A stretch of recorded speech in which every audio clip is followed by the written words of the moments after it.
Hi and welcome to Leap, a podcast series by Startuplifers. Startuplifers is a not-for-profit organization that connects emerging Nordic talent with startup jobs in San Francisco Bay Area, but also everywhere else in the world, as you're about to discover. I'm your host, Pauliina Alanen, and today I'm here with Emmi Linkola. Emmi works as a front-end developer at SafetyWing, working in a remote setup, and in this episode we will hear what she thinks about working in a fully remote company and how this journey has been for her. So welcome to the show, Emmi. Thank you, Pauliina. Thanks for having me. Tell us a little bit about yourself, like a quick introduction. So who are you and what do you do? So I'm a front-end developer. I am based in Helsinki and I work here remotely for a startup called SafetyWing. SafetyWing is a fully remote company, but we do have a headquarters in San Francisco. At SafetyWing, we're building the first global social safety nets for digital nomads and remote workers. Currently, what we provide is travel insurance and health insurance, but we have plans to eventually build basically a complete social safety net that covers you anywhere in the world. Nice. That sounds very interesting. If we look into your background a little bit, you studied at Aalto University. So what did you do there, and how did you ended up applying to Startuplifers after that? Yeah, so I studied information networks in Aalto. My study is mostly focused on software engineering and also user experience. I graduated with a master's from Aalto in 2019, and it was about half a year later that I got this job through Startuplifers. So you applied for Startuplifers a bit after you graduated. How did you hear about Startuplifers and decided to apply? I heard about Startuplifers when I was in Aalto. I think I was in my third or fourth year when I first heard about it. Back then, I really wanted to try living in the States, so I applied for Startuplifers already then. I interviewed for a few companies back then, but I didn't get a job. And then for a couple years after that, I just focused on learning more and getting more experience in Finland. And in hindsight, I'm very happy that I did that because I'm much more confident in my professional skills now. Then after I graduated, I was looking only for remote jobs because I really wanted to try kind of the location independence and the freedom of a remote job. So a friend of mine was doing Startuplifers and he spotted this job at SafetyWing in the Startuplifers Slack group. And he told me that it sounded a lot like what I had told him that I was looking for. So I applied only for this job through Startuplifers, and it was a very slow process. It took a long time. But about half a year later, I then signed the contract and took this job. All right, so it did take you some time. Could you just elaborate a little bit?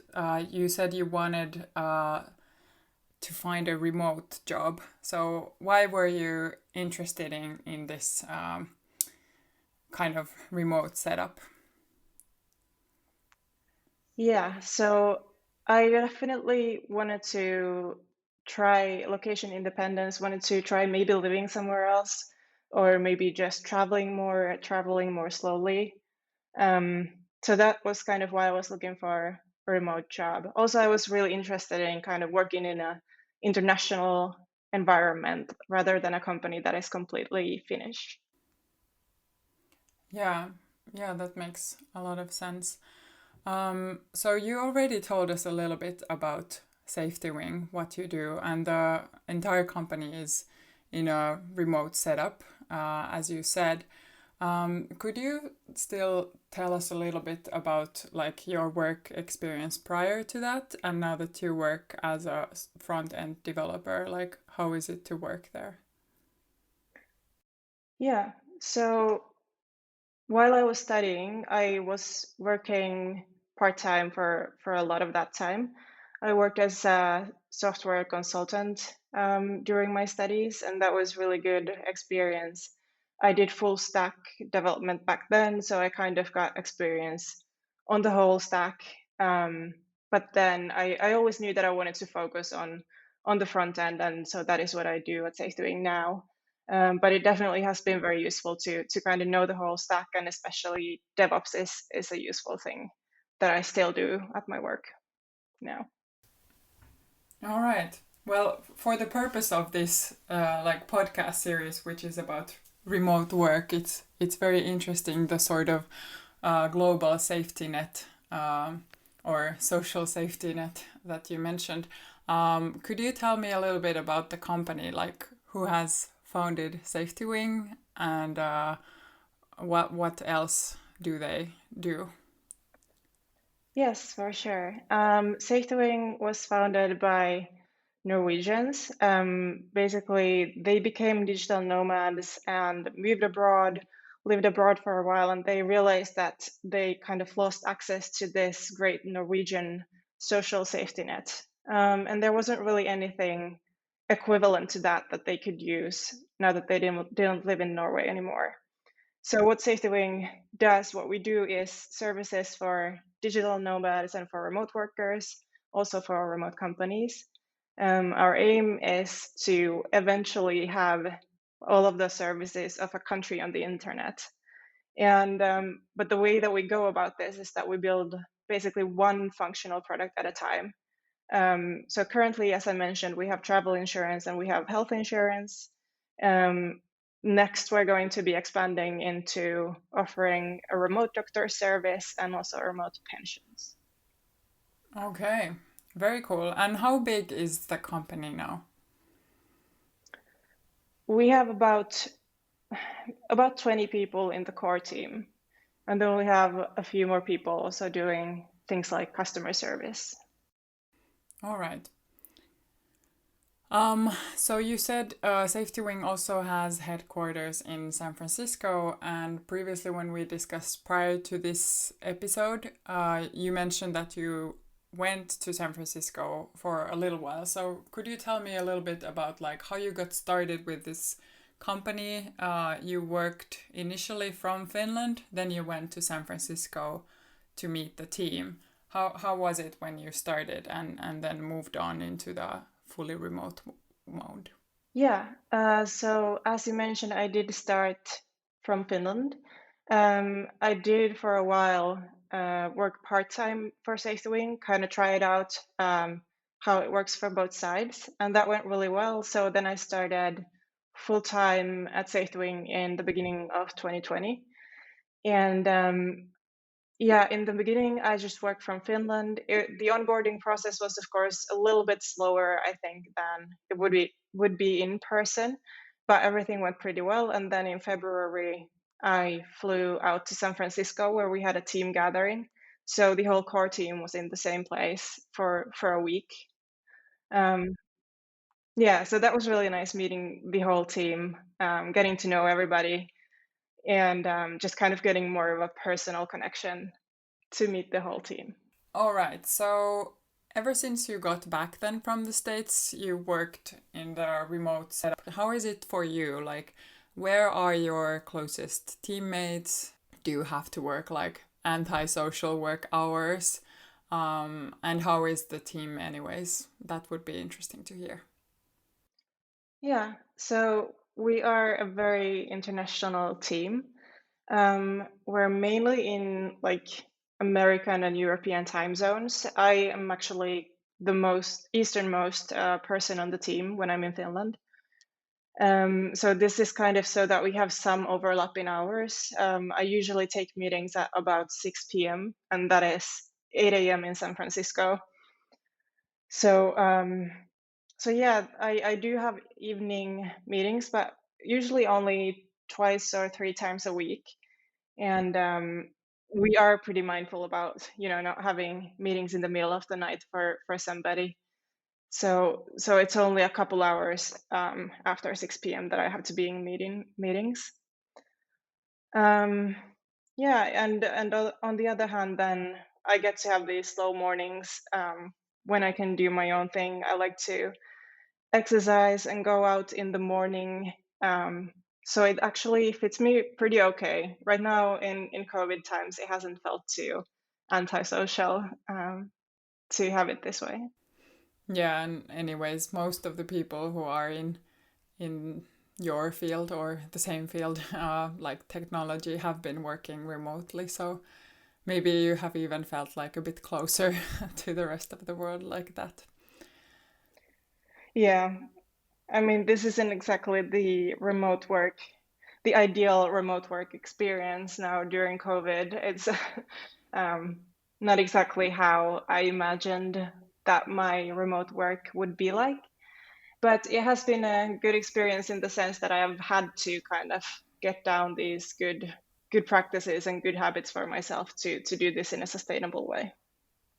Yeah, true. And I think many of us have been like try to figure out the best way of like working mostly from home and still kind of trying to maintain the contact with your colleagues or even new colleagues that come.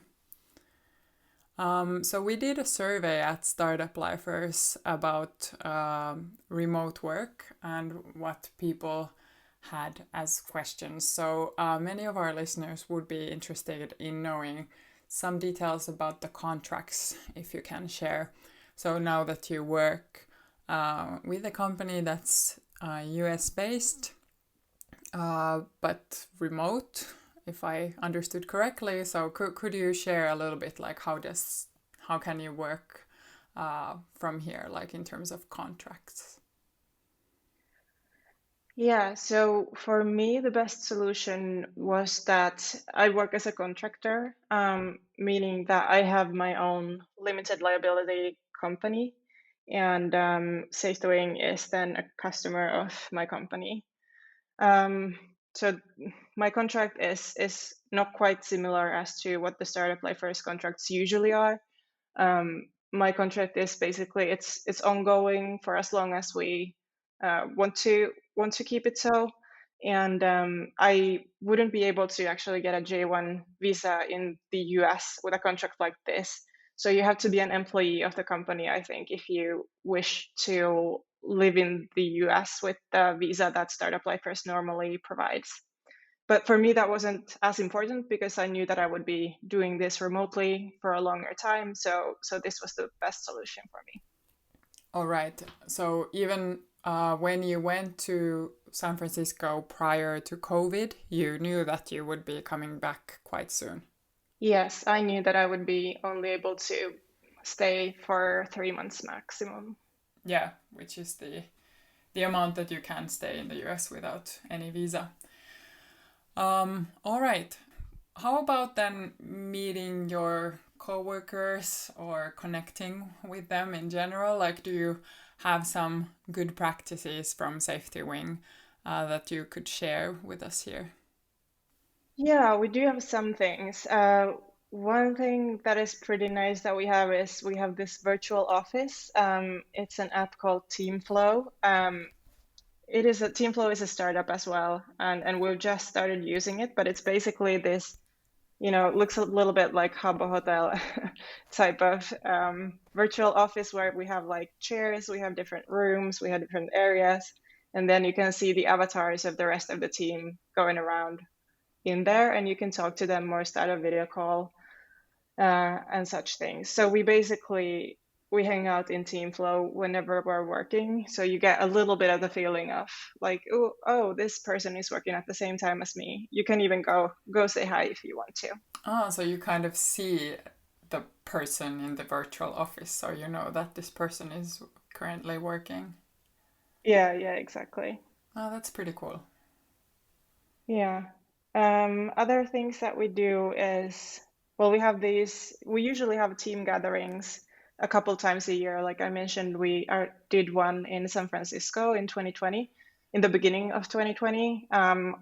Now, with the pandemic going on, we haven't been able to do this, of course.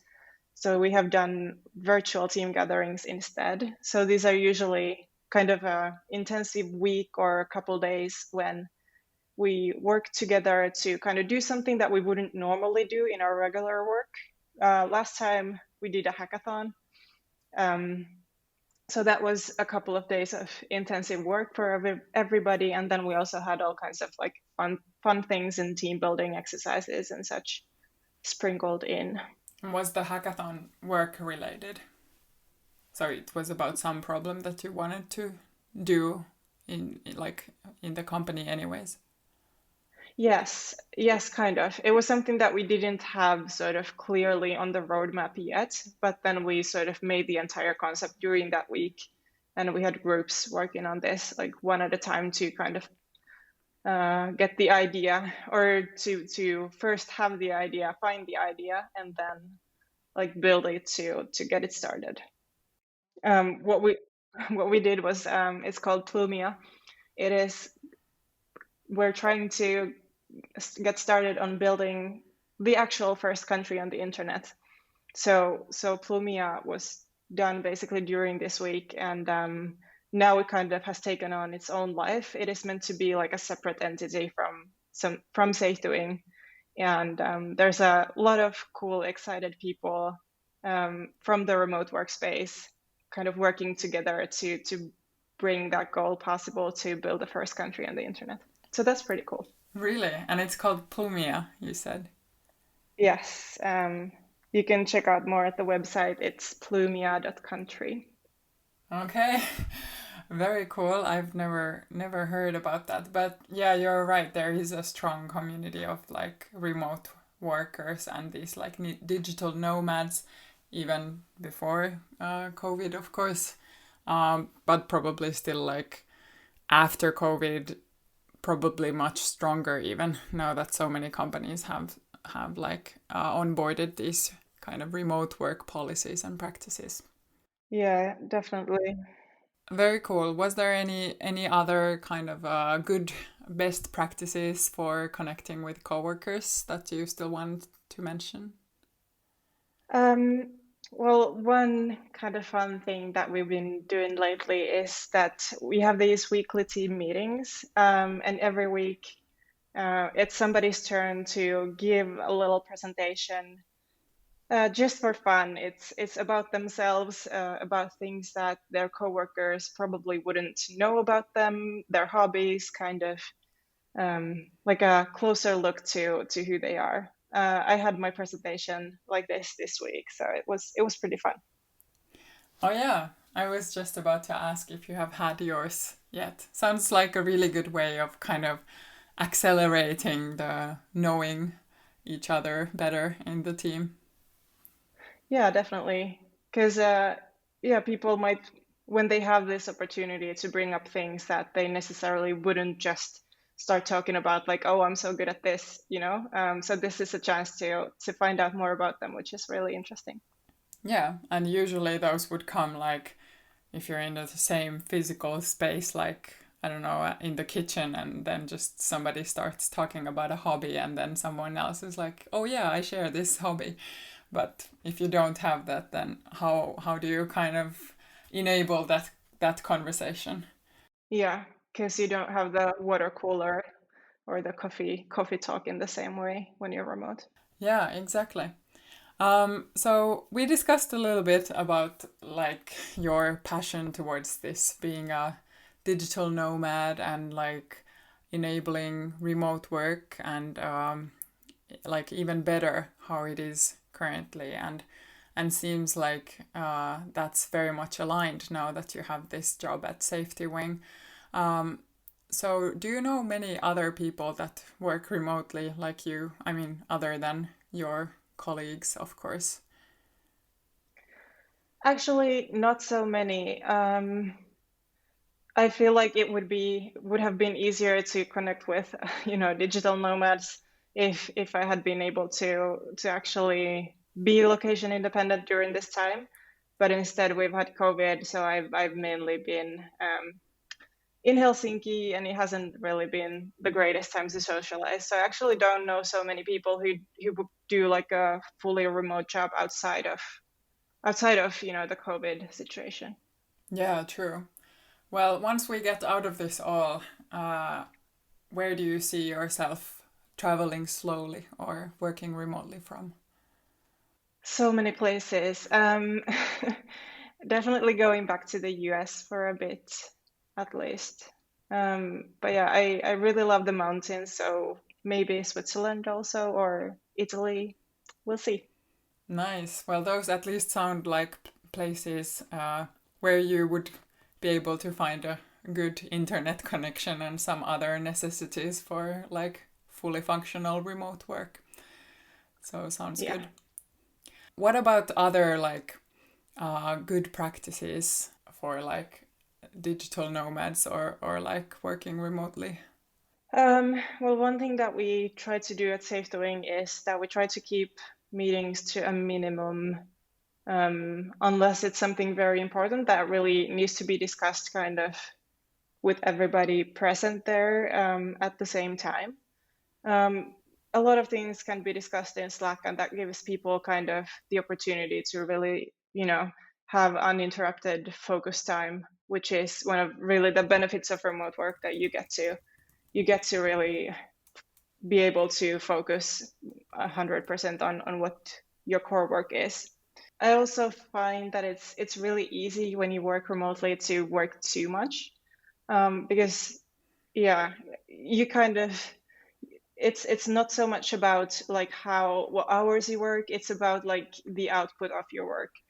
And so it's important to also have your own boundaries, be clear. It's important to have healthy habits, that you remember to keep moving, you remember to stop working at a healthy hour. Yeah, I also find that it really enables good remote work, that we at SafetyWing, we kind of set our goals for ourselves, and that we work quite independently to achieve them. So that means that you have a lot of responsibility over what you do, and you generally don't have to kind of ask permission to do things, but you sort of have the authority to just do them and get them done. Yeah, sounds like a good practice for that kind of working mode. Do you then also have a lot of transparency at SafetyWing in terms of this, like, okay, like now I'm not working anymore, like setting up these boundaries, but then also about like how you communicate then with your team about these goals that you have and what kind of help do you need to reach those goals? Yes, definitely. Definitely. We go over our goals weekly, everybody's personal goals, like what they plan to achieve that week. We also we set the company goals also together, and kind of take a look back at those at certain intervals pretty often. So yeah, definitely I would say that it is very transparent in that sense. Yeah, and that's nice that you also share your own personal goals and go those through every week, because then it kind of gives you this what you would perhaps otherwise get in the office, that you're like to some extent aware what people are doing, but if you like don't even see them, then it might easily happen that you have no idea what the other person is working on. So that sounds like something many companies could kind of copy paste from your working culture. Yeah, I agree. It is definitely important that you know sort of what other things are going on in the company at this time, rather than just in your own bubble. Yeah. Um, well, you seem to have kind of this good view on the whole world of what's going to happen in like remote work and being digital nomads. Like I said, like perhaps my prediction would be like once the world opens again and the remote work has now been so popular, kind of forced to be popular this year. Well, I think that will still like continue.